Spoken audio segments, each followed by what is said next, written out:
All right, now it's time to discuss the real reason why these games are $70. What it do, bruh?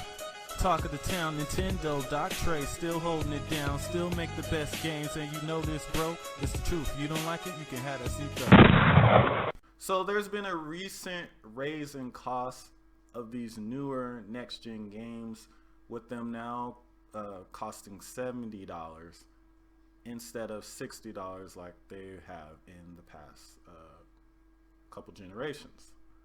And the reason for that really is not due to development costs. It's because they know that they can get more money out of the early adopter. And that's really what it is.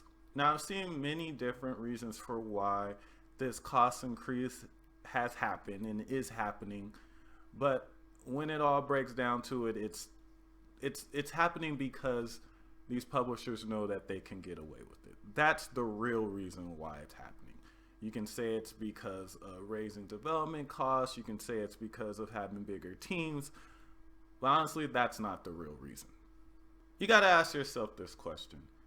If the $70 price tag is so needed, if these games cost so much more to make, then why do these $70 games, and even the games that aren't $70, have such significant price drops in such a short amount of time? Why are these $70 games slashed to $50, $40, sometimes recently within being only a week old? Why is that?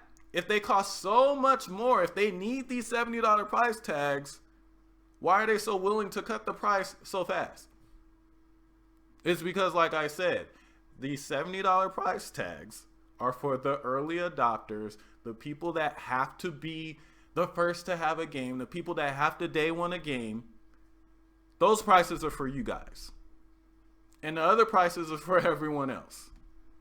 Now, I say this knowing I used to be that person. And in a way, I still am, depending on the game. But I always had to have the game the day it came out. I always had to be one of the first people to have the game. And they taking advantage of that by raising the price. They know $70 ain't really it. And people want to bring up the past on how much games used to cost in the past. And I know, I mean, I'm 41 years old now. My birthday was the other day. I know how much these games cost because I used to buy them. Like, I'm old enough that I used to pay for these games with my own money. I know how much they cost. But the reason for those costing that much back then is not the same reason for this price jump. The reason why those games cost so much were two factors. Actually, maybe even three factors. One, the media that we're using costs more money to produce than today's media. A 4K disc costs like $2 or less to produce, maybe even less. I just got a 4K movie for $3 the other day.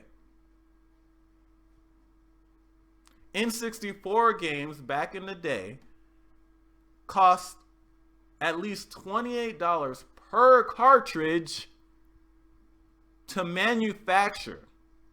That's the reason those games cost so much.